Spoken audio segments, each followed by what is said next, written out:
ปีคริสต์ศักราชไปเศร้าหา เดินอีเบไหลมาเก่าวันตำนี้จงตื่นทำเมืองเก่าหลงตรงเว้งตั้งยัน เสียสอจงตื่นทำเสียสอกะลิงเต้าผมเลยตะกะคำที่จ้องของตินวัดตะเก่าเขาเมืองเก่า เอาลูกล่างกลางโตเสาเก่าลูกล่างปืนเฮ็ดเป็นสั่งคำเป็นจังเฮ็ดเป็นป้อยคำสั่งคำจังปูดเอาโคหมอนศาสนาคำราเป็นเจ้าว่าจะไหนแหละคำใน เมื่อเฮาไปฮอตราไปทอมตราเฮาโฮมกันส่งนายฮับเอาเม็ดส่งเมตตาฮับเมตตาซ้อมกันกว่านะเมตตาไว้วางกุศลนะอากังลัตตาปิเมตตาเสเฮาอมอัมเปาอาเศร้าลัดพิขินสัตวาตังเส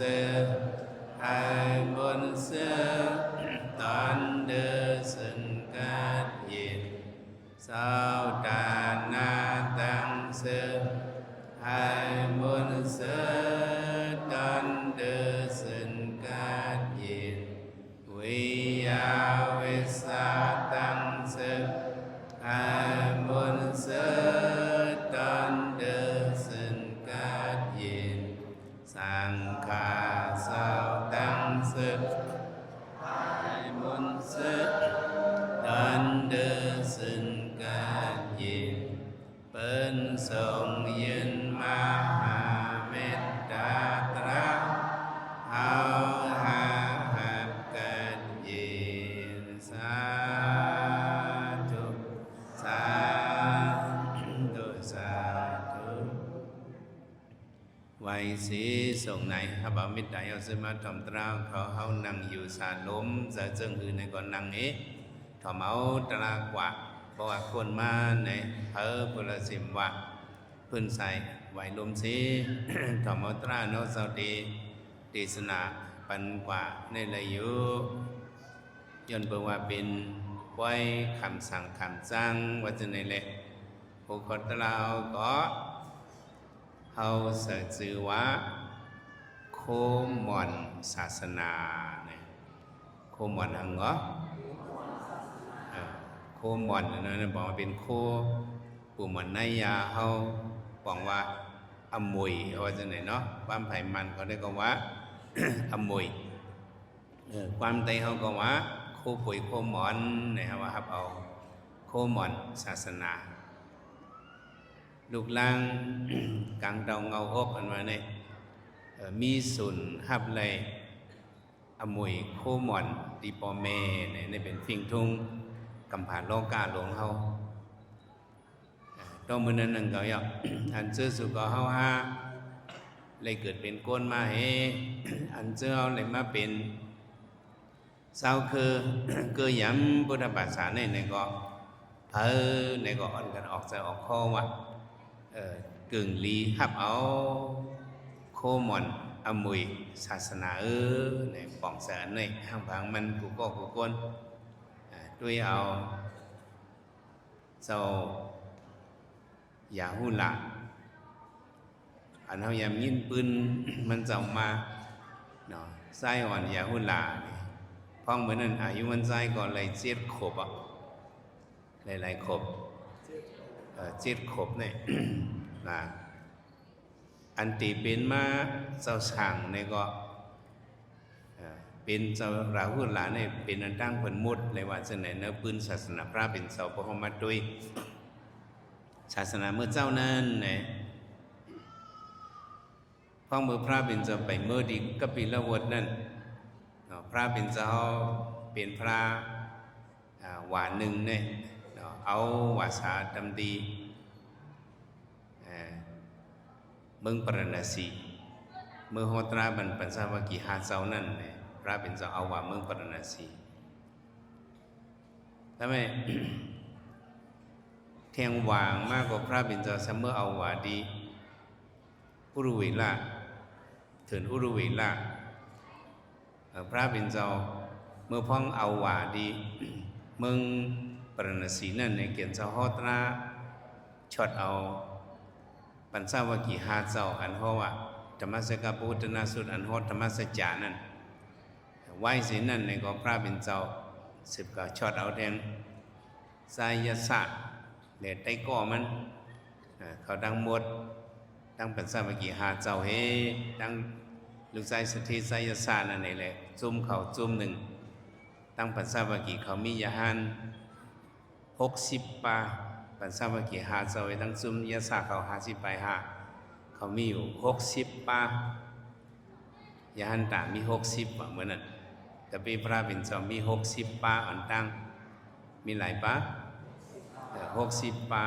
เพราะเมื่อมี60นั่นไหนพระเป็นเจ้ายุ่มยำเขาเจ้าก็บอกว่าเป็นปริสัมปิดาปัตตายหันตาทั้งเสียงและพระเป็นเจ้าตึกโซนเขาเจ้า สัทธาภิกขเวสาริกันติติสัจจมัมยหันเขาเอาตะลาโหหางกลางลีนั้นก็ฮอบันวิญญาสัตวะเลยในเขาเจ้า60 ปาเนี่ยกว่าปกป้องศาสนาพระเป็นเจ้าสั่งว่าตั้ง1 เซนอย่ามีกว่า2 ปาวัน1 ลูกอย่ามีเขาซ้ำกัน2 เจ้า1 วันกว่า1 ปาตั้งเซนเดียวกว่า1 เจ้า ก็ฮอตะลาแห้งละพวกกว่าซ้ำกัน2-3 ปาพวกปา1ฮอตะลาปา1ตีได้อยู่หลายก็เป็นหน้าการเนี่ยมันติดตกลื่นย้อนนั่นแหละกว่า1 ปา1 ปาเนี่ยเจ้าอัตสีก็กว่าเนื้อเมืองราชจุยก็ฮอเลยชดเลยสารีปุตราให้มอกกลันหนอร้องสารีปุตรามอกกลันโกน2 ปา 50อ่อนมาสุติพระเป็นเจ้าเห็นไหนพระเป็นเจ้าก็ตัวมันเจ้าตึกโซนเปิ้นในก็มันชื่อว่าตึกโซนหลายๆเลยเท่าหลบปองเจ้าว่าพระเป็นเจ้าแน่มันเจ้าตึกโซนเปิ้นก็เจ้าเป็นกับปกป้องศาสนาตัวมันเจ้าก็กับปกป้องศาสนา เกียนเจ้าก็เอาวาสาที่เถินอุรุเวลาแหละก็ช็อตเอาฝดเอา อุรุเวลากัสสปะกยากัสสปะนาทีกัสสปะเนี่ยก็ช็อตเอายาเสเฮงปีน้องยาเสหลายปีน้องเฮงปีน้องเนาะปีไอลงเขาเนี่ยมีตะเบตะปัน5 ปากปีไอกลางเขาเนี่ยมีอยู่3 ปากน้องก้อยเขาเนี่ยกยากัสสปะเนี่ยมี2 ปากพระเป็นเจ้าก็อยู่จอมเขานว่า3 เลือนเนี่ยในพุ่งตะโคอ่านโหเฮงมันน่ะเฮยเสพวกเดยุ่มนั่นเฮียงเลยพระเป็นเจ้าไว้ใจอย่าใจยาวก็ชอดเอายเสเฮงเจ้าแน่แน่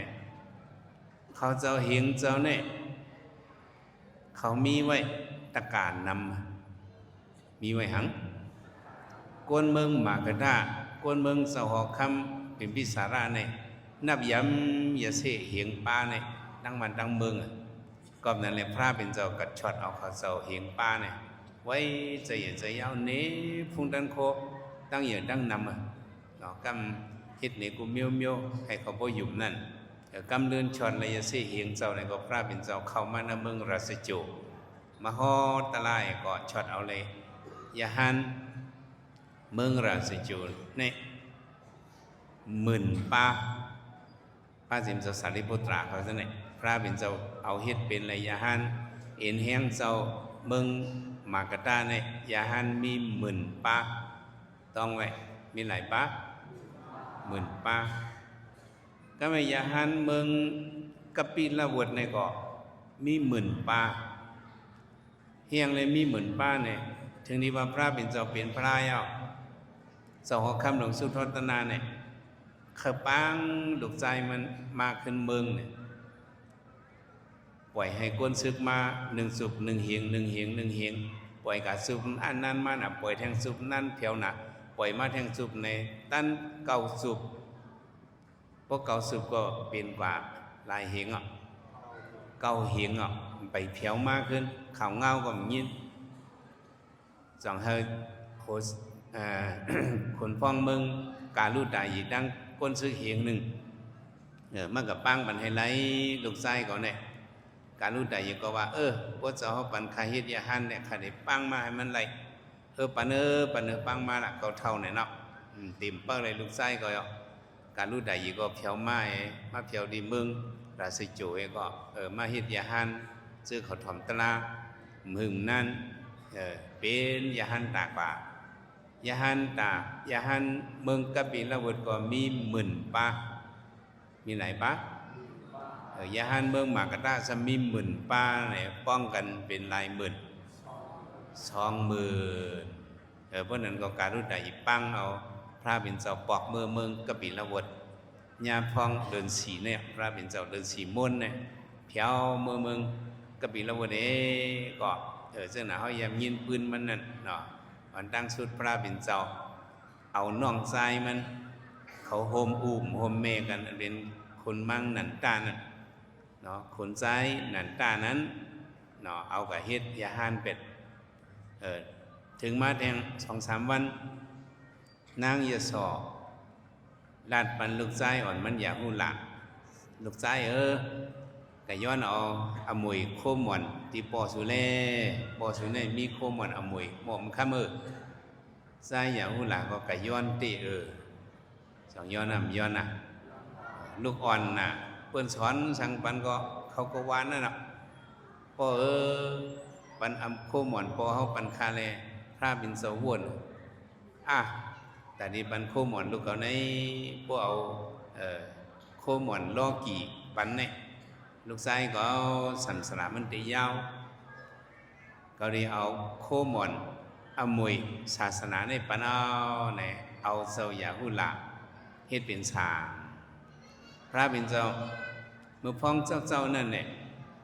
เจ้าอย่าหัน60 อันกับพวกของศาสนานั่นพวกเขาช็อตไรเปิ้นอยู่ยำพระอยู่ยำตรายเอาเนี่ยก็เขาเลยห้องมาจูติพระเป็นเจ้าให้พระเป็นเจ้านุ่งปัญญาหันเขาห้องอีพิกขุอนุญาตให้เขาเป็นยาหันฮับอัสนกงเงยจะไหนเขาเป็นยาหันด้วยการมังเจ้ามังป้าเนี่ยเลยห้องมาไกลหนาเชื่อที่มาเฮ็ดยาหันก็ไปมาตุกข้าหนาพระเป็นเจ้าคว้างบันดับหลวห้องมาที่เขาก่อมไปหางพวกเขาใครยาหันเตะพวกเขาป่องตะลาได้เขาฮับสนันกง3 ป้าเหเป็นยาหันยาวเนี่ยก็ไม่ยาหันเนี่ยเมื่อก่อนนั่นไปเข้าสิมฮับเอาสนันกงเป็นยาหันสนักกรรมนาไปคู่เนี่ยฮับสนันกง3 ป้าก็ฮับสนันกงหลายป้าสนันกง3 ป้าเนี่ยอันว่าพุทธัมสรณังกัสสามิธัมมัมสรณังกัสสามิสังฆัมสรณังกัสสามิเพราะว่านี่ก็เป็นยาหันถึงที่ว่าพระเป็นเจ้าแถวเมื่อที่เมืองกบิลวัฏพระเป็นเจ้าวาดีปีกขวามือมันเจ้าสารีปุตระเนี่ยลูกชายก็อย่าหูหลานเนี่ยสารีปุตระเอาเฮ็ดเป็นเจ้าสั่งสามณีเลยเนี่ยเมื่อนั้นเจ้าสั่งสามณีไปมีเหตุปะเจ้า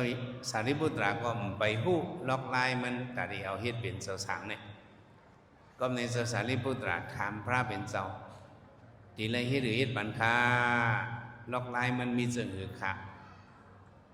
พระเป็นเจ้าว่าไม้หนึ่งที่ไรทาคนโหแต่ที่เฮ็ดเจ้าสั่งนะไม้หนึ่งเนี่ยที่ไรเฮ็ดหยังที่ไรทาคนโหเนาะเกสายุสตนะเนี่ยที่ไรทาคนโหไม้2ตีเลยหลอนเป็ดโคกวนเฮินโค2 เขียนนี้ตีเลยนุ่งไม้สังการตีเลยนุ่งไม้สังกาสายุสตนะเนี่ยตีเลยนุ่งไม้สังการแต่ที่เป็นยาหันเจ้าสังในไม้1ตีเลยท้าคนหนดคนโหไม้2ตีเลยนุ่งโคกวนเฮิน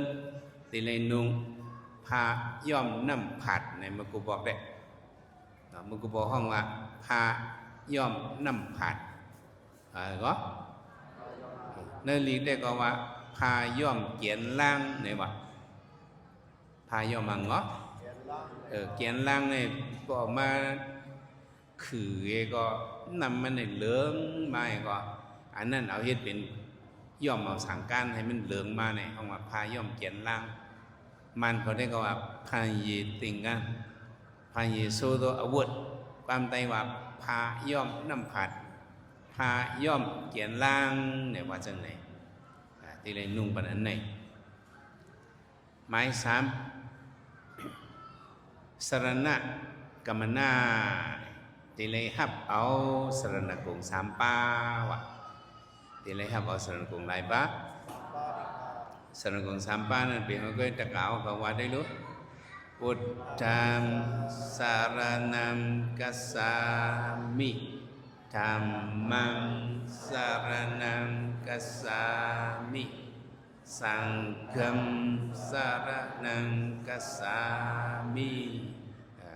เมื่อปันพระเป็นเจ้านั้น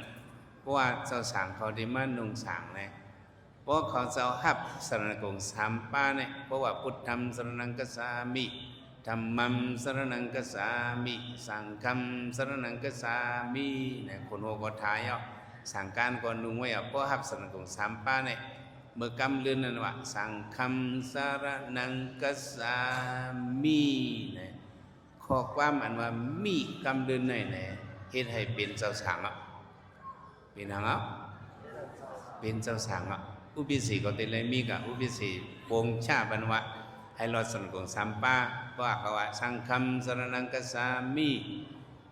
ป็นเจ้าสั่งอ่ะศีล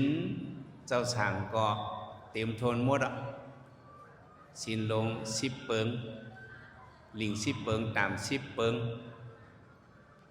สิขียะ40 ไปหาขันธ์9 วัด14วินีทั้งหมดทั้งสิ่งเสาสางในมีอยู่ปากไป10 หมอกนั่นแหละว่าฮับเอาสังฆังสรณังกัสสามิเนี่ยก็วินีจะเนี่ยศีลจะเนี่ยเต็มมาหมดว่าเสาสางเนี่ยมันเหมือนกวนเฮินเขาตะกะกวนเฮินเขาได้เมื่อไงฮับศีล5เมื่อไงฮับสังฮับศีล5นั่นหมายหนึ่งในว่าปานาติปาตาเวลามณีสิกขาปดังสมาธิยามีปลัดสุดวันมีเนี่ย1 กำเนี่ยตะกาวเขาก็เลยศีล1 เซนก็หลายเซนศีลหมาย2อติงนาทานาเวลามณีสิกขาปดังสมาธิยามีเนี่ยก็2มีก็เลย2 เซนด้วยเพราะว่ามาถึงกำหาสุราเมรยมัสสะปมาทัฏฐานาเวลามณีสิกขาปดังสมาธิยามีเนี่ยบอกกำหาก็ตะกาเขาตึกเลยศีล5 เซนก็หลายเซนก็ตึกเลย5 เซนก็อันเจ้าสั่งเขาเนี่ยมันซื้อเรื่องนั้นสั่งร่องเขาไม่ได้คำสั่งว่ามาพูกเพราะเขาจะรอดพุทธธรรมสรณกิสามิธรรมสรณกิสามิสังฆังสรณกิสามิเขารัดมี3 กำมีกำหนึ่งสุดนั่นอันว่าสังฆังสรณังกัสสามิเนี่ยศีลเขาเจ้าเนาะลิง10 เปิงตาม10 เปิงศีล10ขันธ์9 วัด14สิขียะ45ศีลเขาปากไปเนี่ยเต็มทวนทั้งหมดว่ะมันตับโลกคำปากไปมันจะคำเอาสังฆังสรณกิสามิเพราะว่าในก็ศีลเจ้าสั่งเนี่ยเตรียมให้เป็นเจ้าสั่งไว้ก็นั่นแหละศีลเจ้าสั่งให้ศีลกวนเฮินพอมาทำกันเผาน้ำในตะกาเขาเดียว่าจังเหรอศีลเจ้าสั่งเขานำก็ว่าศีลเจ้าสั่งเขานำมีเป็นปากปลายเลยเจอเป็นกวนเฮินเป็นเผาไงอ่ะตอนที่มีศีล5ไว้เนี่ยหรือเลยคุบไว้เจ้าสั่งที่บอกมันมีเรื่องไหนก็พังเขาเจ้าไหนเป็นผู้มีศีลศีลวันตาพวกกูเป็นพวกกูมีศีลแหละได้ไหลนับย้ำไว้สาเจ้าสั่งเป็นพ่อแม่เจ้าสั่งเขาอ่ะเป็นปู่นายเจ้าสั่งเขาอายุเยอะเขาตีไรไว้ผู้มีศีลตีไรไว้เผอในเฮาไว้เจ้าสั่งในก็เขาอยากไปว่าเป็นลูกเขานุ่งเจ้าสั่งเขานุ่งสั่งก้านเอาแหละเขาเป็นลูกพลาเป็นลูกเผคือสากีเนี่ยเขาเจ้าฮับเอาเป็นลูกฮับพระเป็นเจ้ากว่าเลยเขาตีไรนับยำมือมังปอกเจ้าสั่งอ่อนมือกระเฮินซึมหู้ปีไอฮือปีนางฮือหันเจ้าสั่งอ่อนโหลอมเอียงเองจุบเอาผ่ามือจุบน้ำลายให้ปั๊บเรียนก็เฮ็ดถางมาเป็นน้องเขาอย่าไปเฮ็ดพิษเนี่ยสองพิษทำพิษ คำจึงน้องเขาเป็นลูกพระเป็นเจ้าเยาเนี่ยเพียวเมื่อเกินเขาเป็นปีอันปีนั่งเขาเป็นอูเขาเมเขาดูเลยนับยามกับหังเขาเจ้ามีศีลนำเสียเฮาสองมีในที่ยังเนี่ยเขาจะเป็นเจ้าสางเนี่ยบอกว่าเขาฮับเอาโคมอนศาสนาฮับเอาโคมอนหังเงาะก็ในอันเฮาเจ้าคืออย่างพุทธภาษาเฮาว่าเฮาฮับเอาโคมอนศาสนาในกัมปนานำในเฮากว่าถ่อมเอาปืนเจ้าหอคำหลงอาโศกะเจ้าคำหลวงอาโศกาในศาสนาพระเป็นเจ้าไรมา2 ปากปีเลยมันเจ้ามาเป็นเจ้าคำมันขึ้นพระเป็นเจ้าก็กล่าวว่าเจ้าคำในมันให้นะมันให้ไผ่ตึกซึกในมันตั้นเสียไผ่ควักเมืองในมันตั้นเสียในว่าเจ้าคำอาโศกาเนี่ย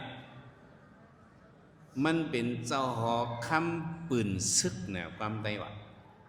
ปืนซึกแนวความใดเมื่อก่อนวะปืนหังก็ปืนซึกนะบอกว่ามันใครตึกซึกกว่าเสียนั่นน่ะกวนเขาเพราะว่าคิงในปืนเหล้านาในก็มันกินเหล้าเสียนั่นแหละปืนเหล้ากวนหมังก็ในปืนเหล้าคนมังก็ในปืนผู้ยิงเนี่ยก็หาเก้าผู้ยิงที่นั่นเพราะคนปืนผู้ยิงคนซึกอันใกล้ตึกซึกจะออกคำอันใกล้ตึกซึกนั่นเปิดห้องว่าปืนซึกเนี่ยมั้งห้องว่าเห็นก็ปืนซึกมันจะให้หนักสันดาโศกะนะสิมันจะเนี่ยหักแก้มหนัก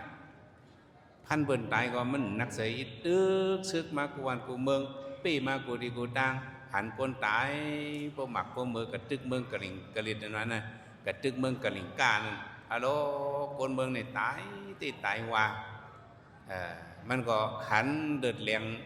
น้องหรือสีในมีวันหนึ่งมันมาหันเสาสางอ่อนป้าหนึ่งนิโจธาสื่อเสาสางนั่นว่าก็เสาสางนั่นก็เจ็ดขบกุ้ยหลายขบเจ็ดขบอยู่ในห้องมันในหันเจ้าสาวมันป้านั่นตุ้งซ้อมมามีอิงตรีก้าในปังมาเลยเนี่ยก็ปังมาขึ้นมาเหนือหอเจ้าเขาด้วยนางเลยมาเสนอดีเจ้าสั่งกูบอกเนี่ยเพราะว่าปังเอาเสียติ๊กที่เขาแต่กระต้อนเขาเสนอมาตีหอเจ้าคำในพุ่งอย่างน่ะเจ้าเขาด้วยนางเลยเนี่ยเจอเป็นเสียเจ้านั่นฮัดนางเหนือปลังเฮกก็2 ฮัดนางเขาโกพุ่งโซอาโซกาในวะโซคำอาโซกาในพุ่งอย่างนาวะก็การจะสั่งว่านิโจดาในก็มันก็เข้ามาเนื้อหอโซคำมานั่งที่สั่งถูกคาเลเจ้าเนี่ยมันก็ล้อมตัวที่สั่งถูกตาเจ้าสั่งนั่งมันตัวเนื้อหอในเปลี่ยนโกนเฮินก็ก้อยเปลี่ยนหังก็ก้อยเสายาหันมีเหป้าจงมีเพราะนั้นจะสั่งวันป้าในขึ้นเมื่อนั่งเนื้อหอคำนั่งเนื้อปลังจะหอคำก็เร็วว่าเฮ้นั่งอะไรเขามีศีลหนูอกษาเสียนามาเสียนาเวลาในสิกขาปสมาธิมีตีสุงตีทอตีเมียนั่นห้องนั่งเนี่ยเขามาหิมนั่งตีอยู่สังขายหันเขาเสาสังเนี่ยมาหิมนั่งก็ก็เนื้อหอเนี่ยมันจะตีอยู่สังขายหันเนี่ยเป็นปนดาปนเฮินแหละเสาสังเนี่ยมันสูงไงปนเฮินเนี่ยเสาสังนิโจดาเนี่ยก็ขึ้นนั่งเนื้อปลังจะหอคำหอตลาบันจะหอคำประมาณอมดัมประดัมประมาณมิสุโนประดัมอย่าไปลงอย่าไปลืมก้นลงลืมในเดี๋ยวเลยตายก็ยายก้นลงลืมในมันเดี๋ยวเลยปอกมุ่นปนหลอดฮอตนิกป่านในเจ้าสั่งโฮบันตลาโหในสอคำในไล่เจอหนาเนี่ยเสียเจ้าเป็นพระในกับสืบเป็นเสียเจ้าเป็นมกลีเสียมามกลีปุกตาติกษานั่นกับสืบเป็นเจ้านั่นก็เป็นเจ้าอิหันตาจังว่าไม่จึงศาสนาพระเป็นเจ้าเนี่ยเสื้อเป็นติ๊กที่แต่กระต้อนเขาอันเป็นสั่งตู้สั่งปอมตัวนี้ก็มีฉะนั้นในก็จะออกคำในเพียวเฮ็ดลองจึนใส่มดใส่ศาสนาเป็ดเนี่ยไม่ต่างสั่งเองนะบอกกำสามเมมันเจ้าก็ดูด้านเต้ว่าเช่นเขายำยินปืนมันเจ้า นำหมอ84,000เฮงสลอบการจ้อง1มิ้ว84,000เฮงรู้กองมูสิดีกองมู84,000เฮงนะมันเจ้าเทเอาทัดต่อพระเป็นเจ้าปืนเพนลกกำผาเนี่ยเห็นอันนี้ก็มันจะว่ามันก็ทำเจ้ามอกรีพุทธติกษาเนี่ยข้าวปกป้องศาสนามาแต่ไหนเฮ็ดเป็นเจ้าตาหน้าลงตาตั้งสังเกตนะปอกกำสามในข้าวเนี่ยเป็นก้นฮับเอาโคหม่อนศาสนาเย้าห้ามันถามเจ้ามามอกรีพุทธติกษาเนี่ยเจ้ามามอกรีพุทธติกษาเนี่ยว่ามื่นเลยเอาลุกล้างกังเตาเงาอกเจ้าเก่าเข้าเนื้อศาสนานั้นอันนั้นเอาตีไรห้องว่าโกนอันฮับเอาโคหม่อนศาสนาอันนั้นเป็นห้องว่าพ่อแม่อันฮับเอาโคหม่อนศาสนายาวเนี่ยเจ้ามามอกรีพุทธติกษาลัดกว่าจึงไหนเฮียงเลยลัดจึงไหนพวกไหนจึงเข้ามาวนด้วยเจ้าอย่าหันตาลงเจ้าป้าเนี่ยมันจะมีอภิญญาเนี่ยมันหันเลยลองว่าลูกไส้จะหอกคำลงอาโศกะอันห้องว่าขนไส้เนาะมาหิงตาเนี่ยเนาะขนไส้อ่อนก็ในเลดังนางสังฆมิตรลูกยิงมันแหละสองเจ้าเนี่ยเป็นคนมีปารมีวะเป็นคนหังเหรอเป็นคนมีปารมีเตรียมทนที่เลยเป็นยาหันตาสัตว์ในเจ้ามามอกริพุทธติสาในหันถึงไปเลยเจ้าในว่าเมื่อไหร่สหคำเฮาเอาลูกไส้ลูกยิงเจ้าเก่าเข้าท่ามศาสนาอะไรก็ตะกาเฮาเนี่ยเป็นก็พูดเอาโคหม่อนศาสนายาวเนี่ยรักกว่าปั้มคอนในอยู่ไล่เอาลูกเจ้าเก่าเฮ็ดเป็นเจ้าสางเจ้าจ้างอันนี้เป็นอูเมเนี่ยเป็นก็ฮับโคหม่อนศาสนายาวเนี่ยเจ้าคำก็เคยเป็นนะเฮียงเนี่ยเจ้ามามกริพุทธติสาลาเจิงไหนเนี่ยลูกเจ้าลูกจอมหนึ่งเจ้าหนึ่งป้าเนี่ยแต่ว่าเจ้าคำติดจุ้นเนี่ยให้แม่เข้าศาสนาเนี่ยมันลาลินนับต่อมาหิงตาเนี่ยจะเป็นก้นกัดเขียนตาดีมาเป็นยาฮันตาดีมาเป็นเจ้าสางน้อยนั่นเพราะว่าพ่อแม่อ่ำขว้างปันในไรเฮ็ดสองได้ไรเฮ็ดไรเฮ็ดอันนี้เป็นเจ้าคำหลงสุทรนาต้องปั่นไว้ดีพระเป็นเจ้าอันเป็นลูกชายมันเนี่ยลูกชายปอในก็หูตลาเป็นชอดป่านก้อนหนึ่งเอาก้อยกะอูเมหักลูกอันว่านั่นมันง่ายๆอูเมเปิ้นปันอักขว้างนั่นลูกชายเขาพระเป็นเจ้าอย่าไปเอาลูกเปิ้นล่างเปิ้นเข้าในศาสนาเนี่ยเจ้าคำต้องป่านไว้อย่างเนี่ยเจ้าคำต้องป่านไว้เลยพระเป็นเจ้าก็ปิ้งยาบะตีเลยขออนุญาตพ่อแม่ให้ก่อนจังได้เลยมานุงสังการเนี่ยเลยมีปิ้งยาปันได้ไว้เลยสมกริพุทธติกษาเนี่ยหันถึงว่ามาหิงตานังสังฆมิตาในขาสองเจ้าเนี่ยเป็นก้นมีปรมิตเป็นยหันตาที่เป็นก้นปกป้องศาสนาหันถึงในเลยจังลาดว่าจอคำลงเมื่อไรว่าเอาลูกล่างเจ้าเก่าเข้าทำในศาสนานั้นอันในห้องว่าก้นไรโคหม่อนอมุยศาสนายาวไหนจอคำก็สถานเฮี้ยงน่ะมันก็ขับพร้อมเอาลูกไส้ค่ะลูกยิงค่ะเฮ็ดเป็นเพราะว่าสังขายหันคาเนี่ยเอาลูกยิงมันสังฆมิตานั่นเฮ็ดเป็นนางยิงยหันพิโกนีเป็นขว้างปันให้ลูกไส้มันไส้มาหินตาเนี่ยเขาเฮ็ดเป็นยหันตาเขาเฮ็ดเป็นยหันกว่าแบบไหนเลย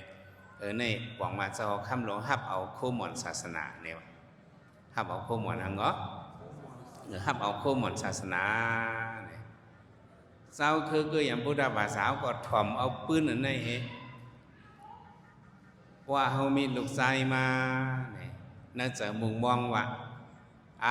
พอลูกเก่าอย่างมาเขาตีเอาเฮ็ดเจ้าสางเนี่ยน่าจะในมีกูเกาะสองเมียน่าจะในว่าฮัลโหลเขาดีเอาลูกเขาขันสางเนี่ยมุ่งมองอันไหนที่อย่างเอาข้อความเจ้ามามกลิมุงดัดติกษาวะว่าที่เจ้าคำพวกเอาลูกล่างเจ้าเก่า เลยสั่งลูกล่างเปิ้นเลยสั่งเข้ามาทำในศาสนาเนี่ยเหมือนตั้งว่าเลยครับเอาโคหมดศาสนายาวนะในเดสมามกดีพุทธติกษาได้หันถึงว่ามหิงตาขาสังฆมิตรสองพี่น้องในที่เป็นก้นปกป้องศาสนาในเจ้าติเจ้ามหิงตาเนี่ยก็มันเจ้าก็กับมือปกป้องศาสนาเมืองศรีลังกาน้องยิงมันสังฆมิตรเนี่ยก็ปังเอาตนพอที่เลยขี่เฮ่ยนะลูกเมืองอินเดียขี่เฮ่ยเมื่อเอาเตือนพอที่มุกฝึกไปบันดีเมืองศรีลังกาต่อถึงวันเมื่อไหนเปิ้นก็นับยำสองพี่น้องในปกของศาสนาเก่าเติงเก่าเมืองนะป้าเมงตาขาสังฆมิตรเนี่ยป้าจอมเดี๋ยวกำไรเล่ชื่อเฮาอันเป็นเจ้าคืออย่างพุทธภาษาก็เขาเป็นกวนหับโคหมอนศาสนาเนี่ยอ่อนกันเอาลูกเฮาลังเขาทำในศาสนาอันเขาทำในศาสนาเนี่ยมังซื้อก็ลูกเฮาลังเฮาตีอยู่ในศาสนากว่าโตจูก็เป็นไรอยู่สองเป็นไรมังซื้อก็ลูกเฮาลังเฮาตึกก็เรียกเลยตีมาอยู่ในศาสนาโซเก็บโซเข้าก็เป็นไรอยู่สองเป็นไรมังซื้อก็ตีมาอยู่3 วัน 7 วันจะขึ้นถักกว่านี่ก็เป็นไรอยู่สองจำจะเป็นกะเนาะไม่อยู่ในศาสนาหลายวันก็เยอะเนาะอยู่1 ชั่วโมงก็เยอะเจ้าชาลงมหาคันธายงอุสนกาบิบุญซานั้นมันเจ้าขามสางบันเจ้าสางในสางร้องในมันดงติกย่องมันเนี่ยจะขามสางหางวันก็อยู่ขามสางตั้งวันหางวันก็อยู่ขำมือเจ้ากลางเนยก็เจ้าสางเขาหับสินชีพลิลิงงามอยู่เช่าลิลิงงามพอถึงตามคำมามันเจ้าถักไปหรอกคำสั่งตอนนั้นก็เลยบอกว่าให้เขาอยู่เนื้อชินมันกึมนั่นที่ไหนกันมันเจ้าเสื้ออันใครนุ่งเจ้าสางเต้นนั่นก็หับบทเต้นต่อเบอร์อองดีอองไล่มันเจ้าสอนปันนี่เป็นปืนเจ้าชามาสนากาพี่หวนซ่านั่นเลยพัดอ่านจนเลยมันขำปัน1 หางวันเลยบอกว่าหางผมใครเจ้าสั่งเขาจะไหน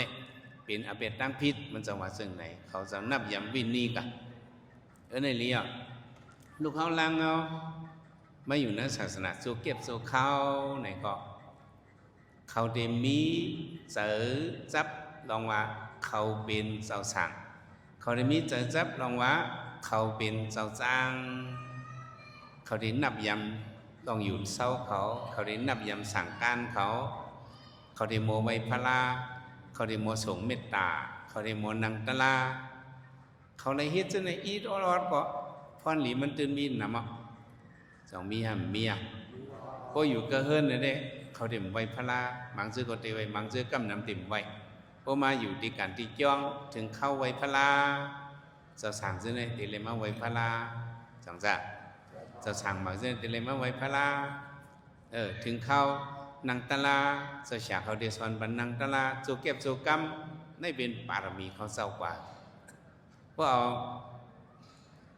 กรรมนี่มาวะกรรมมันเขาจะเลยเฮ็ด1 เก็บ1 กรรมจังนั้นเอาโซสินะมันว่าในโซสิฉักนั่นใส่เฮากะตนใส่เฮาสิกรรมอันเป็นกรรมกว่านั้นปัตมาโซเนี่ยมันปัญสัตในลองดีลองให้ปัญสัตในสัตมาโซหมายเจ็ดเนี่ยปัญจัตนาอันติมาเนี่ยตุติยมภวานโซในกลาง5 อันมันก็ว่าอะไรโซงาเช็ดอันนั้นสำติจ้อมกว่าเนื้อสัมสราจ้อมกว่ากันเลยจ้อมกว่าเนื้อสัมสราอันเขาเจ้าฮักษาวะเขาเป็นเจ้าสางเขาเมื่อที่เฮือนก็เขาเป็นเจ้าสางเขาเลยทิ้งอิงตรีเขาเนี่ยอันนี้เขามีน้ำเสือฮักว่าเขาเป็นเจ้าสางเขาหมายว่าเขาเป็นเจ้าสางเนี่ยบอกว่าเขามีน้ำเสือเป็นเจ้าสางเขามีน้ำเสือเป็นภิกขุยาหานอันนี้มันเป็นปารมีเขากว่าทราบสร้างเพราะว่าเขากับญาศาสนาเมื่อนากับญาพระเป็นเจ้าเมื่อนาเนี่ยก็เขาซื้อในอันนี้ออกใจให้เคยเฮ็ดยาหาน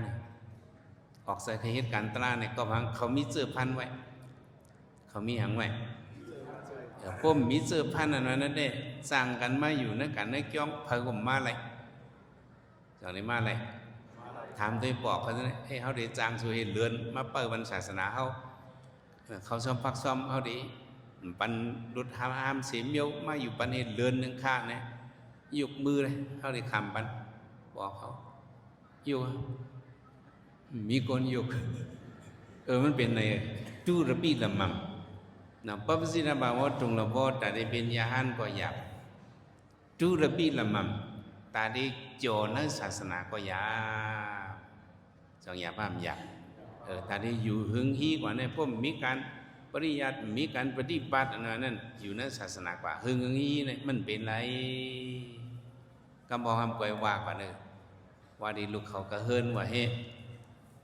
มาในขันบนในกระเฮ็ดมุนเจ้าเฮละเห็นไหมว่าความเขาในดูลายศาสนาเตี้ยๆเนี่ยเขาฮัตตาพวกข้าในมาเฮ็ดมุนเจ้าไรตะกาวเขาอยู่กระเฮินบนนอนในกลางเนื้อในตะกาวปอกเขาลูกวันกวนเฮินเขาตีเหลียวในกลางเนื้อเขาลูกไหลมอง7 โมงมังchưa cầu mong rồi đến lục có mi lục hoàn thì liếu này lục hoàn hơn cả liếu này à càngขึ้นเรียนกิมดังขึ้นกลางไหนมาห้องกินข้าวมากินยังก่อยพิษเจอตัวเขากว่าเนอจังจ้าพอมาอยู่จ้องมาเป็นเจ้าสางได้กลางเนอฉี่มองบนต่อยจีลูกปวดอ่ะเขี่ยกันหลอกลูกเจ้าในก็ไล่เจ้าสางเขาว่าข้าเนี่ยมาอยู่ย่องตื่นมาไล่ตากันด้วยล่ะบอกเขามาอยู่ด้วยเลยสองนี้ฮัตตาว่าข้าเนี่ยมาอยู่ย่องมันความดูลายศาสนาในบอกว่าเขาหลวงหู้นำนักศาสนาเต้ๆเนาะพวกนั้นมาอยู่กันอยู่ย่องในเนี่ยเขาจะเนาะกิเลสปิงสติที่ภิกขุเนี่ยเขาจะมาคัดจะตัดขาดปาดเป็ดกิเลสใครเลยทับเอาโคมอนศาสนาพระเป็นเจ้าเนาะในมันบอกว่าซึ่งคือ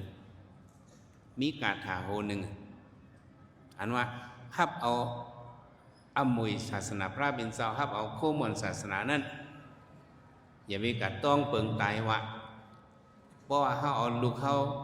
ขึ้นเป็นสางต่างเป็นหมูเนาะเขาเนี่ยปอเขาเป็นก็เป็นปอเป็นเมเนี่ยเขาเนี่ยเป็นก้นฮับเอาข้อมูลศาสนายาวเนี่ยอันนี้อย่าไปต้องเปิงตายอย่าไปกะเอาปืนเจ้าอาโศกามาแตกตัวเขาอันเจ้าอาโศกานั้นเจ้ามหามกรีพุทธติสาหันถึงว่าลูกยิงลูกชายมันนั่นที่เป็นยาหันตัดที่มีพรลีตาศาสนานั่นแหละปืนเอาความในเหตุลัดปันให้เจ้าคำขว้างปันใครลูกชายมันลูกยิงมันเข้ามาในศาสนาเลยเจ้ามหามกรีพุทธติสาเอาความปริเยเหวะตะกาลงก็เอาลุงล่างกลางเตาเงาอกเจ้าเก่าเข้าในศาสนาในเป็นก็เธอครับเอาข้อมูลศาสนายาวในเป็นความหังลีเล่นรัดปันซึ่งในเพราะไหนอันเท่าที่จึงนั้นซื้อครับข้อมูลศาสนาในเจออยู่เจอได้เจออยู่จังจำจัดเจอไล่ครับข้อมูลศาสนามี2ไล่อันเท่าเจ้าใครรัดเมื่อในไล่ครับข้อมูลศาสนาในมีหลายไล่มี2ไล่เฮ็ดเรียกว่ามี2ไล่เนี่ยเขาเอาลูกเขาหลานเขาลูกเปิ้นหลานเปิ้นเข้าในศาสนาก็เหมือนตั้งว่าเขาครับข้อมูลศาสนาเฮียงพวกลูกเขาหลานเขามีในศาสนาในก็เขาก็จะจับลูกเขาหลานเขาเลยเขาก็จะนับยำศาสนาในก็มีมาจังจำจัดลองหลูลองต้านลองกำสินนอนจ้องเขาก็ได้มีมาเขาเพื่อเขาหักเขาเอาลูกเขาเข้าในศาสนาไว้เขาก็จะจับอันไหนเขาติดถ่อมความเฉียดเจ้าเขาถ่อมความสังขารเขาเจ้าตลาหลีจางเข้ามาเนื้อมาโหเจอเขาอีหยังจางเข้ามาเนื้อมาโหเจอเขาตลาหลีจางเข้ามาเนื้อมาโหเจอเขาเจ้าสั่งมังสมังป้าเขาทางเล็กข่มไหลเจ้าสั่งวันป้างมันอย่ามาเข้าตลาเฮ็ดตรงหลังภาคเลยพอมือปังตรามันก็มาเข้าตลาจอมเปิดถอมตลาเยาหลีหลิงงามๆแหมมันถักมือมันเฮียงตลาอันมันถ่อมกูคำนั่นอันเฮาฮ้อนถ่อมกูคำนั่นมันขึ้นมือฮ้อนเนี่ยแมงบ่หมดมือหยังนี่ มันจะจับลูกมันลูกใจไข่นี่มันไหนมันก็ท้อเมมันก็จมปองว่านี่ปกป้องศาสนาเนื้อหอเนื้อเฮินลูกล่างปอเมไข่ตลาดอกกันในปองว่าปกป้องศาสนาเนื้อเฮินปกป้องศาสนากันแล้วเนื้อเฮินเผอเฮินมันหลุดแล้วปกป้องศาสนาลูกอ่อนก็นั่นสั่งทักอ่อนว่านั้นมันทักเมื่อหลุดขึ้นองเฮียนมันก็ทักเมื่อเมมันช่ำอยู่ลีก็ไหมแมงเนี่ยช่ำเป็นกินสาเป็นนังเป็นกินสาเนี่ยโอ้คนโหจะในห่วงหมดลูกอ่อนก็เนี่ยมันเลยมานุ่งตรงละผ้าอะไรมันเลยถ่อมตะลาเลยมาฝึกกันตะลาไว้มันขึ้นมือห่อบันเมงจำตีตายก่อนเมอย่าไปเจอซับสังนาเม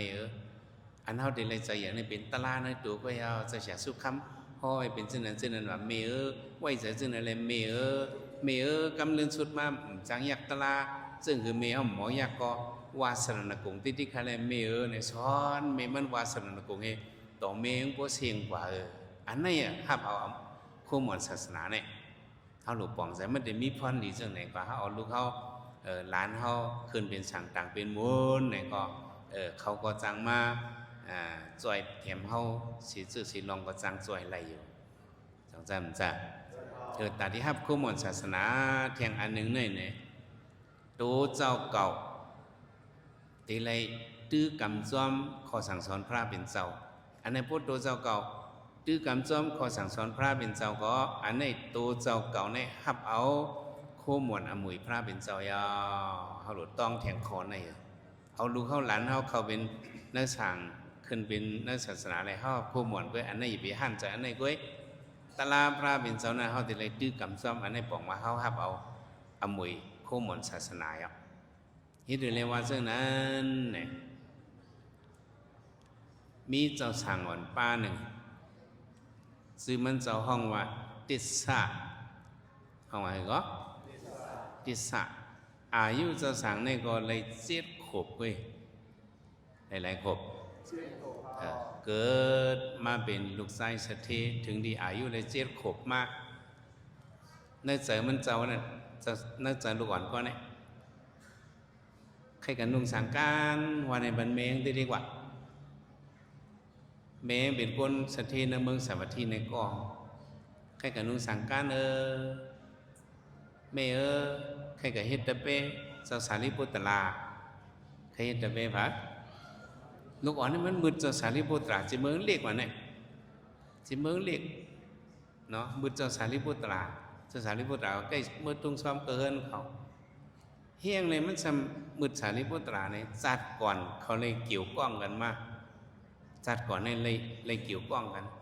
เจ้าสารีปุตรายำกับตุ้งซ้อมที่เฮิรนปุ่งหน้าเท่าในยำดูมันแผ่นวันอ่อนปอดหนึ่งเขาซ้อมเหมือนตาหนึ่งยำดูเจ้าสารีปุตราก็เลยมันก็ตายเหตุจัดนั่นมาเกิดเป็นลูกชายเศรษฐี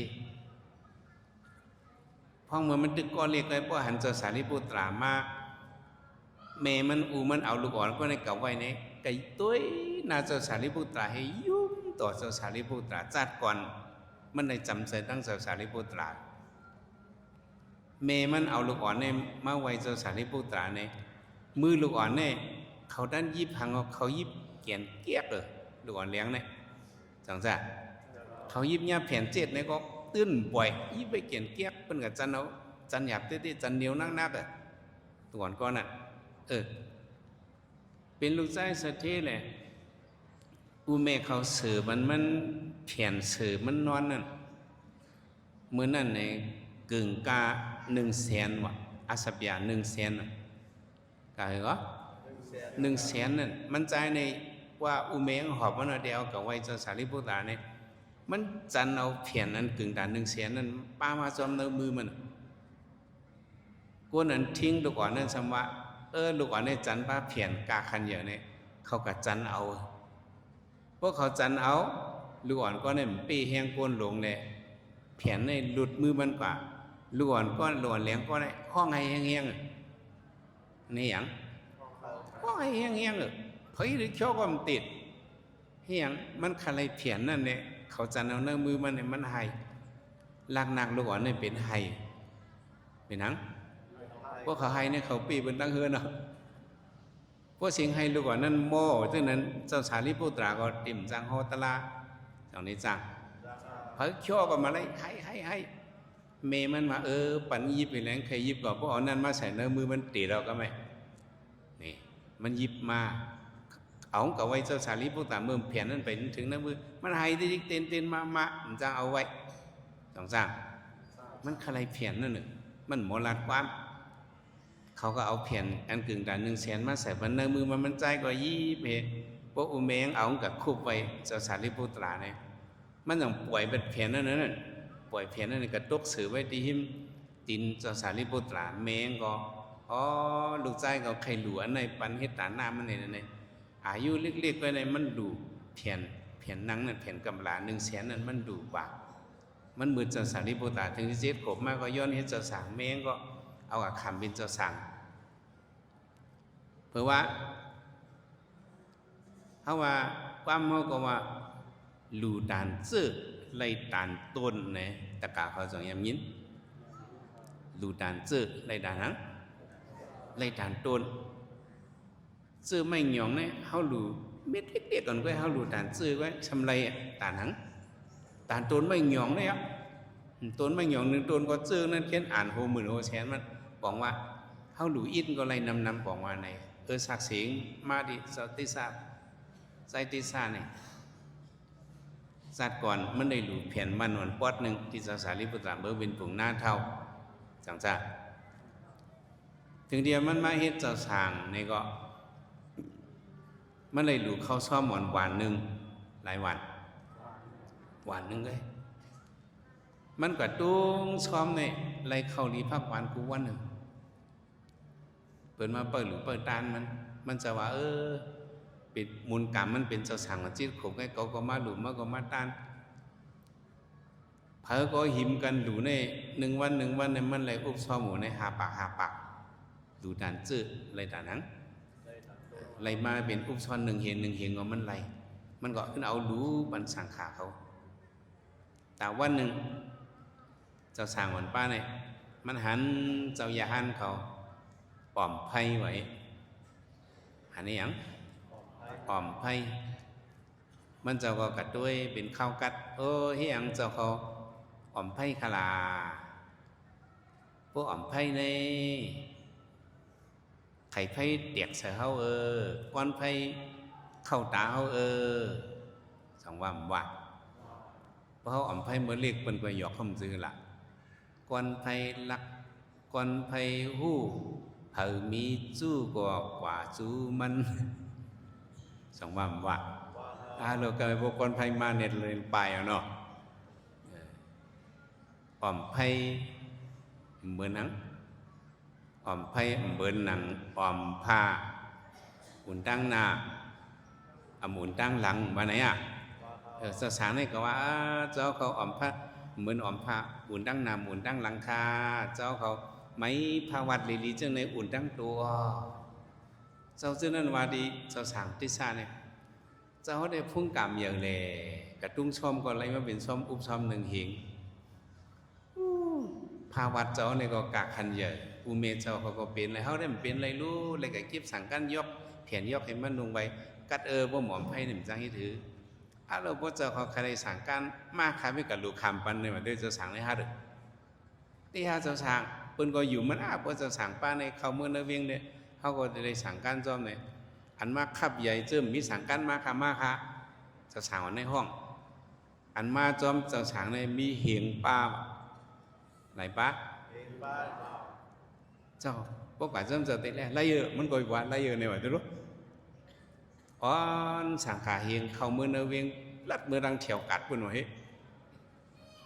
วันนี้ก็พวกมาหันจะสั่งอ่อนนี่ก็สำลีฮักกุกก็สั่งอ่อนเขาขลายังคาสั่งอ่อนขลายังคามันจะได้เขาจะได้มันโลหะนี่เจ้าบีเจ้าน้องเขาเนี่ยเข้ากัดเนี่ยเข้าบนกัดเรียกกันเป็นวัดเขาจะมีสั่งการภาวัดมีกัดเขาจะใครรู้เพราะว่าเป็นในตะกาเขารู้ไรในใครให้รู้มันภาวัดสั่งการอ่อนรู้ไรนี่ก็เขาก็เอามาดูมันจะสั่งให้ก็ขึ้นหรือเขายิบเขาฮับเอา กะหลูมันเจ้าตั้งหลังเลยมันห้าเอาได้ๆกะหลูมันเจ้าตั้งหลังได้ๆก็ไล่เฮียงพื้นเอาวันนั้นหลายๆพื้นเมื่อมันเป็นปุ่งหน้ามันยำดูภาพเผือกหวานปอดไงวันนั้นดูด่านซื้อไรด่านเนื้อไรด่านตัวเนื้อเห็นไหนเจ้าสารที่ซ่าในอยู่ที่จ้องก็เปิดมาเปิดลองซ้อมเนี่ยกำพองเนี่ยเปิดเลยมาลองแถวมาดูแถวที่จ้องเขามาดูกูวันมาดูกูวันเนี่ยมันจะวนว่าอ๋อเขาเข้ามาในศาสนาในผมซื้อว่าตาดีมาฮับเอาคู่หลูเนี่ยผมซื้อเบิ่งลงมันจะว่าจิมบุติจามาเจ้าสังก็เสียงสารีบุตรสอนบันว่ามายัมพันติสัมสราวุตตทุกขาโตโมสนัฏฐายปปิสัญญาสามิมาเฮ็ดเป็นเจ้าสังในตาได้ออกม้วนป้วนรอดสัมสลาตาได้ออกม้วนป้วนรอดนังตาออกม้วนป้วนรอดสัมสลาไม่เจ้าสังอันนี้ตามมาเอาคู่หลูโคตาเนี่ยมันจะเบิ่งลงมาเจ้าสังวันป้าในเต็บตัดใจมาในเนี่ยปลายปีน้องมันปลายตะกามันปลายสุรับสมกาวะก็อยู่ที่ผังน้ำปังไหลที่เป็นหูจักนั่นก็อยู่กับเพื่อนให้แจ้งกำตะลามันจะแจ้งกำตะลาก่อนเพราะอยากหันนำสมุตราขึ้นมาหันนำมั้งนำสมุตราเนี่ยเยอะหนากว้างนะมันจะก็วนด้วยอสุสุตันเนี่ยมันมีด้วยนำสมุตราเขาเนี่ยเลยอยากใส่มาในสัมสราเนี่ยในห้องในไฮมานำตาเขาเนี่ยนำเส้นนำสมุตราในหลงห้อยเนี่ยป้มไปออกม้วนป้นเราเลยตั้งทุกข้าในตีไรให้ตีไรไม่อยู่ซึ่งในที่นี้มันจะไรสั่งไว้การในเจียงกำตลาเป็นยาหันตากว่าพ้องอายุเลยเจ็ดขบอายุไหนขบว่าไรตลาเอาเนี่ยก็อันไหนอ่ะมันจะหับเอาโคหมอนศาสนาอันเจ็ดเนี่ยหับเอาโคหมอนศาสนาซึ่งอันเจ็ดมันเนี่ยมันจะอะไรชอบแต่ปริมักสังดามิอนาคามิมาอรัฐโพต่อถึงยาหันตากว่าเนี่ยมันจะหับอะไรโคหมอนศาสนาเนี่ยจังใจมันใจก้มนั้นอ่ะถึงดีว่าเจ้าสางวันป้าในพระเป็นเจ้าใครยุกยองมันในพระเป็นเจ้าย่อเคียงเมื่อที่มันเจ้าอยู่ที่น้ำสมุทราเนี่ยย้อนนั่นแหละ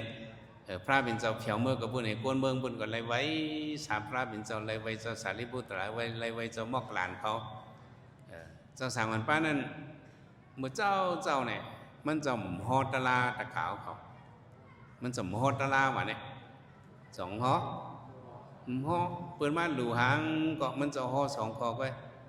สุขิตาหอทะทุกขามมงสัทธะหอในที่นี้ก็เปิดมาหลูเขาซ้อมปักซ้อมก็สุขิตาหอทะให้มีลองกัดเดียนซื้อใจเสกัมทุกขามมงสัทธะให้ลดป่นตั้งทุกอยากเสกัมหอวันในที่นี้ก็วันในวันจะนั่งกันดูกันตั้งมันหอในที่นี้ก็ถึงที่พระเป็นเจ้าเผียวมาเจ้ามอกหลานเจ้าสารีบุตรเขามาพระเป็นเจ้าจะเหเจ้าสั่งว่าในฮอตลาปะเนอมันจะก็ฮอตลาลือลำกำผีปะเนี่ยก็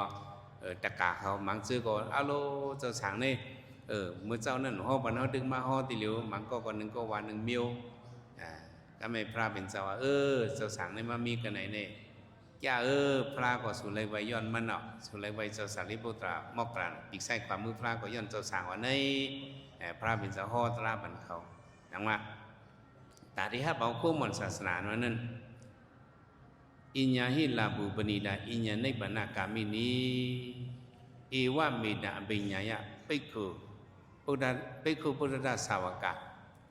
เสการนาดินันเดียะวิเวกะมนุปิวหเรกาถาพวกนี้ว่าซึ่งคืออันนั้นเขามาในศาสนามหาบอกโคมอนศาสนาในว่าอิญญาหิลาบูปนิดาตาดีเธอครับเอาคู่ของพิสีสีเปิงลำผ้าอันเป็นมาหลุนในศาสนานั้นก็เป็นอันหนึ่งอิญญาในบรรณากามินีตาดีฮอดเนื้อเส้นตั้งออกม้วนป้นหลอดฮอดถึงนิพพานนั้นก็เป็นอันหนึ่งอันเป็นลูกฮักพระเป็นเสาในสามไปขุพุทธสาวกอันเป็นลูกฮักพระเป็นเสาในสามเอวะเมตตาปิญญายะเนี่ยเอาลองตั้งหยันหมอทัดสร้างให้เลยเหมือนเรื่องเสาเต็กซ่าเนี่ยเอาหยันทัดสร้างก็มาในศาสนาได้ผมซื้อว่าแต่ดีมาฮับเอาตั้งหลุตั้งด้านเนี่ยผมซื้ออันนี้เป็นนอกผิวศาสนาเว้ยก เขาในหลวงให้เลยมักตระฝืนตระคู่หมอนศาสนาอันเจ็ดมาเลยเนี่ยมันจะไปให้เลยกับเจียงกำตระนั่นเนาะเสกไก่นาบินนั่นดีอ่ะเนี่ยเลยมวลใจซ้อมอันนั้นครับเลยตั้งดูตั้งตันเนี่ยวะเนาะวิเวก้ามนุษย์อยู่หารีเนี่ยหลุดเลยให้มันเป็นกายวิเวก้าลองตัวกัดเย็นสิตาวิเวก้าลองเสกัดเย็นอุปดิวิเวก้าลองนิกป่านกัดเย็นลองกัดเย็นมีสามเบิงกันเนี่ยพ่อเนี่ยลองกัดเย็นมีหลายเบิงหมายหนึ่งกายวิเวก้าในตัวกัดเย็นเจ้าหน้าเจ้าติ๊กซ่าเนี่ยเพราะมันอยู่ดีน้ำเวียงสาวัตถีในตัวมันเลยกัดเย็นพี่น้องมันก็มาหลีเมื่อมาเจอกันมันห้ามมันไปก็อยู่ที่หิมผังน้ำปังไหลเลยกายวิเวก้าเนี่ยเลยลองตัวกัดเย็นสิตาวิเวก้าเนี่ยก็ทิ้งเสริมมันกับมีเสริมโลภะโทสะโมหะก็ทิ้งเสริมมันเป็นสิตาวิเวก้าเพราะฉะนั้นก็อุปดิวิเวก้าลองเลยนิกปันกัดเย็นเนี่ยก็มันเจ้าไหลกว่าอันไหนอ่ะอันพระเป็นเจ้ายองย่อว่าฮับเอาโคหม่อนศาสนาอันเจ็ดจางๆมันจังมาบอกไม่เอาเขาจึงในก็ตะกาวเขาทั้งหมดทั้งเสียงก็มีส่วนฮับไหลโคหม่อนมักผลนิกปันเนี่ยสองมีส่วนไหลมีไหลด้วยกับเฮาหรือเฮ็ดเอาดูเจ้าเก่าหรือได้แจ้งกรรมเอาเนาะการ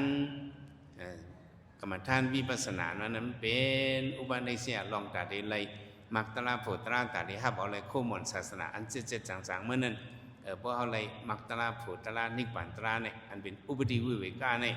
หวังว่าเฮาฮับไหลโคหม่อนศาสนาอันมันคือมันยาวเจ้าคำลงอาโศกาเนี่ยด้วยเอาปืนมันเจ้า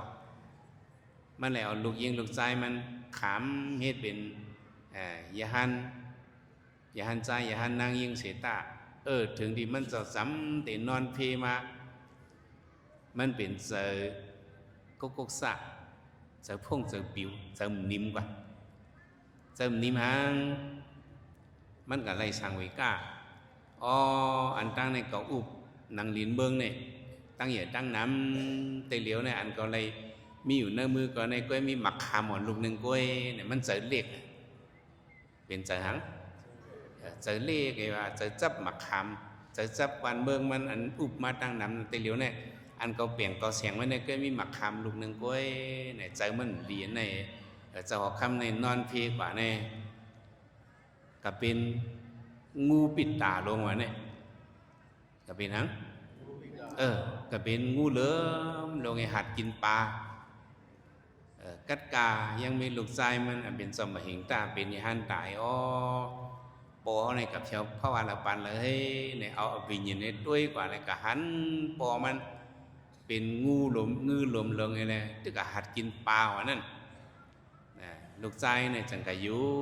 เข้าสารเนี่ยกะอยู่มินกับสู้ที่ปองอยู่เนื้อถึงลงนั่นเนี่ยกะฮอตลาปนปอก็เป็นลูกชายเมื่อมาเห็นตาเนาะไอ้เขาปอจึงมาให้ไหนเนี่ยกะชอดฮอตลาปนปอมันเนี่ยก็จังได้ขึ้นลูกติเพราะว่างูเหลือมเนี่ยจังขึ้นฮอดกว่าที่สุกติว่าซึ่งไหนอันนั้นก็พัง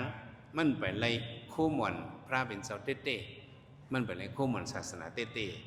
แต่ที่ไล่คู่หม่อนศาสนาเต้ๆว่านั้นตัวเจ้าเก่าที่ไล่เจียงกำตลาที่ไล่มีตาหน้าศีลละสมถะวิปัสสนาเปิงลงมันเนี่ยวิปัสสนาแนวมันเป็นคู่หม่อนในศาสนาเฮาการตาหน้านั้นนอกศาสนาก็มีจังมีการศีลนั้นนอกศาสนาก็มีในศาสนาก็มีจังมีการสมถะนั้นก็นอกศาสนาก็มีในศาสนาก็มีเนาะลองพระเป็นเจ้าสิทธานั้นมันโตถักเข้าถึงมาในอะไรกับข้าจ้าอะไรกับเห็นเอาการสมถะที่